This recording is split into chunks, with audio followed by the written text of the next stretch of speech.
Y ahora sí pasamos también a otro de los temas que nos parecen muy relevantes, nuestro tema principal que les hemos planteado para el día de hoy. Para la Suprema Corte de Justicia de la Nación no hay conflicto de interés de Pérez Dayán y Luis María Aguilar Morales en el caso de la ley eléctrica. Pues sí, de manera sorprendente,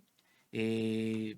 han señalado que no obstante que pertenezcan a una organización que está litigando en contra de una ley, ellos mismos participen en determinar quién tiene la razón, si el gobierno federal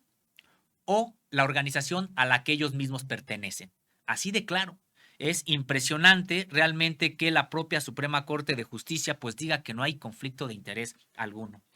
Al resolver el asunto 17 diagonal 2023, la Suprema Corte de Justicia de la Nación determinó que los ministros Alberto Pérez Dayán y Luis María Aguilar Morales no incurrirían en un conflicto de interés en las discusiones sobre los amparos promovidos en contra de la ley de la industria eléctrica. Ello porque desde su punto de vista, de la primera sala en específico, no hay razones para poner en duda su imparcialidad. Con ello, declaró improcedente el recurso que presentó la Secretaría de Energía, la CENER, para que ambos juzgadores fueran declarados impedidos para participar en dichas resoluciones. Como contralínea, lo informó el 18 de septiembre pasado, el área jurídica de la CENER, de la Secretaría de Energía, había solicitado a la Suprema Corte de Justicia de la Nación que ambos ministros se excusaran en la próxima discusión sobre la reforma a la ley de la industria eléctrica, a propósito de un juicio de amparo que la segunda sala atrajo y que fue promovido por la transnacional francesa Engie. Es que hay que recordarlo, este juicio de amparo en contra de la ley de la industria eléctrica ha sido promovido por intereses extranjeros. En este caso, la francesa Engie ha buscado el amparo y lo atrae la segunda sala, aquella misma que hoy está determinando que no hay ningún tipo de conflicto de interés de los propios ministros. La Secretaría de Energía estimó en su solicitud que ambos ministros se encontrarían en un posible conflicto de interés, ya que además de formar parte del máximo tribunal constitucional, son integrantes del Instituto Mexicano del Amparo, como lo reveló Contralínea en una investigación de Nancy Flores. Dicha asociación civil litiga contra políticas públicas y reformas impulsadas por la 4T, como los libros de texto gratuitos, la ley minera y también la nueva legislación en materia eléctrica. De esta organización son parte los ministros. Esta organización se inconforma con esta ley y los ministros participarán en decidir si tiene la razón esta organización a la cual pertenecen o el gobierno federal. Además del recurso que resolvió la primera sala por unanimidad, la Unidad de Asuntos Jurídicos de la CENER presentó ante la ministra presidenta Norma Lucía Piña Hernández una queja administrativa contra Pérez Dayán y Aguilar Morales en el marco del amparo en revisión 106 diagonal 2023 radicado en la segunda sala de la Suprema Corte. El caso, que finalmente votarán ambos juzgadores, porque ya se han dado permiso entre ellos, pues forman parte de la segunda sala, se deriva a su vez del juicio de amparo 159 diagonal 2021 promovido por filiales de la transnacional francesa Engie ante el juzgado primero de distrito en materia administrativa especializado en competencia económica, radiodifusión y telecomunicaciones, con residencia en la Ciudad de México y jurisdicción en toda la República Mexicana. De forma adicional, el mismo día, el jurídico de la Secretaría de Energía presentó ante los ministros integrantes de la segunda sala una recusación dentro de los autos de amparo en revisión 106 diagonal 2023. Además de Pérez Dayán y Luz María Aguilar, en dicha sala participan los ministros Yasmín Esquivel Moza, Javier Lainez Potisek y a partir de 2024 la ministra Lenia Batres. En los recursos legales que presentó, la CENER consideró que los dos juzgadores podrían estar en una circunstancia de conflicto de interés al formar parte de una asociación civil que con anterioridad se pronunció contra la ley eléctrica y que ello puede afectar el sentido de su voto. Pues, ¿qué podíamos esperar el sentido de voto de estos ministros cuando son parte de una organización que es la que ha estado promoviendo también amparos en contra de esta ley. ¿Qué podemos esperar de ellos? Pues es simple y sencillamente que voten a favor de su propia asociación.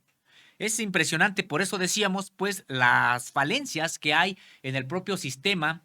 judicial de este país, donde pues ellos mismos se autorizan que pueden votar y así en efecto lo harán. Como contralínea lo reveló, desde 2009 Pérez Dayán y Luis María Aguilar militan en este Instituto Mexicano del Amparo, asociación civil que litiga de forma sistemática contra el gobierno de Andrés Manuel López Obrador.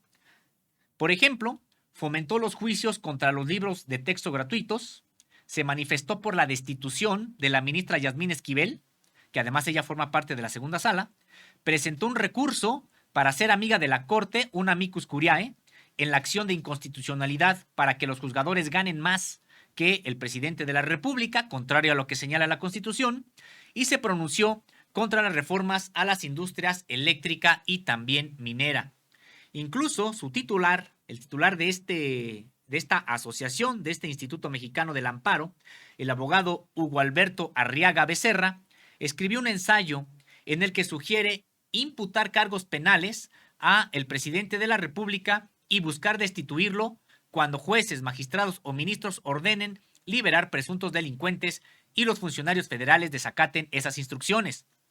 Lo que replicó Luis María Aguilar en un proyecto de sentencia que presentó ante la segunda sala el pasado 23 de agosto y que antes de ser discutido retiró sin explicación alguna. Recordemos precisamente cuando hubo esta intención de Luis María Aguilar, por lo menos ahí en el papel, un amago de que podría proponer la destitución del presidente López Obrador y aprenderlo. Ahí, desde la Suprema Corte de Justicia, es desde donde se generó, digamos, este amago que hubiera generado un escándalo mayúsculo y, por supuesto, que todo indica no iba a pasar. Sin embargo, ese alcance tuvo la intención de Luis María Aguilar Morales, integrante de este Instituto Mexicano del Amparo, cuyo presidente fue el que hizo la primera propuesta e incluso, entre comillas, la argumentó desde el punto de vista jurídico. Habría que ver también la calidad de estas personas encumbradas muchas veces ahí en el ámbito del derecho, pues no tanto por las luces que tengan, sino por los intereses que representan o los grupos de interés con los que estén aliados. En marzo de 2021, el Instituto Mexicano del Amparo emitió un análisis jurídico sobre la ley eléctrica titulado El juicio de amparo, los jueces de distrito y el presidente de la República, firmado, decíamos, por su presidente, Arriaga Becerra. En este defiende la postura de jueces que estaban otorgando amparos a transnacionales para que no les fuera aplicable la nueva normatividad. Sí, defendiendo siempre los intereses privados de determinados, decíamos, grupos de interés. De hecho, inician el análisis de la siguiente forma.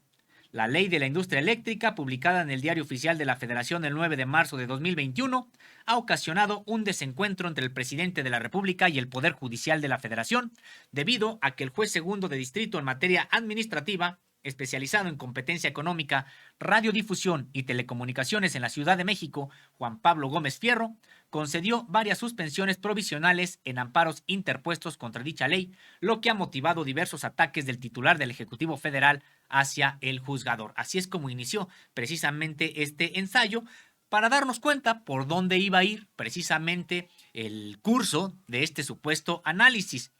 El 10 de marzo de 2021, el juez Fierro ordenó la suspensión de la aplicación de la ley, incluso amparando a empresas que ni siquiera habían presentado juicios, por lo que la Consejería Jurídica de la Presidencia de la República lo denunció el 18 de marzo ante el Consejo de la Judicatura Federal. Al día siguiente, el juez volvió a fallar de esa misma manera y para el 25 de julio de 2022 concedió la primera suspensión definitiva a favor del Centro Mexicano de Derecho Ambiental, el CEMDA. Acerca de las primeras suspensiones provisionales, el análisis jurídico del Instituto Mexicano del Amparo justificó las decisiones de Gómez Fierro. Tras desagregar cada uno de los conceptos jurídicos que se sometieron a análisis en los juicios de amparo contra la ley eléctrica, el abogado Arriaga Becerra apuntaba que el juez Juan Pablo Gómez Fierro estaba en lo correcto. Pues decíamos, es parte de esta campaña, podemos advertir qué es lo que ocurrirá entonces cuando venga la votación sobre si es constitucional o no la nueva ley de la industria eléctrica que busca promover o proteger como un bien estratégico del pueblo mexicano. Veremos que ante los intereses privados que están en juego, pues ya vemos hacia dónde está perfilándose la Suprema Corte de Justicia de la Nación. Y solamente recordar a aquellos que dicen que es que no es de que quieran favorecer a los privados, sino proteger al medio ambiente, pues solamente recordarles que no hay energía limpia, que hay todo un discurso precisamente para privatizar las industrias de energía del mundo, diciendo que es que la energía eólica, que es que la energía solar. Solamente recordar que estas energías necesitan de ser almacenadas, y para ser almacenadas se requiere una destrucción ambiental muy, muy importante, porque eso implica la generación de estas baterías de alta capacidad de almacenamiento. Eso por un lado. Y por otro, nadie ha dicho que la propia industria eléctrica nacional solamente se detenga en la producción o la generación de energía a partir del carbono o de otros residuos fósiles. Por supuesto que las propias empresas del Estado mexicano o de cualquier otro estado también pueden incursionar en la generación de energía a partir de lo eólico, de lo solar, del gas, de otro tipo de maneras de generar precisamente energía. Pues ha sido un discurso muy maniqueo el decir que es que esta industria eléctrica afecta la supuesta transición energética que México ya llevaba, toda una falacia. El señalar que en esta argumentación del Instituto Mexicano del Amparo dice: en ese orden de ideas, y si se tiene presente que la finalidad de la reforma energética y de las normas que derivaron de esta era la de establecer un nuevo modelo que permitiera garantizar la competencia y libre concurrencia en el sector eléctrico, con el objeto de obtener las mejores condiciones en la generación y el abasto de electricidad a precios competitivos en beneficio de la población en general, es posible concluir que las modificaciones y adiciones establecidas en las normas reclamadas se alejan de los objetivos de la reforma energética y por ende son contrarias a los artículos 25 y 28 constitucionales. Pues otro cuento, ¿no? El que supuestamente si se los dejamos a los privados por la competencia entre ellos, iba a ser beneficiado la propia población, porque como iban a competir entre ellos, pues se iban a bajar los costos. ¿A poco pasó algo al respecto cuando se entregaron a privados tantos bienes que tenía México y que terminaron en manos privadas? Por el contrario, hemos visto que luego entre ellos, estos grandes conglomerados se ponen de acuerdo para pactar precios hacia arriba y además pues terminan viendo como un bien patrimonial suyo sectores que son de interés estratégico. De manera clara, pensar en el sector eléctrico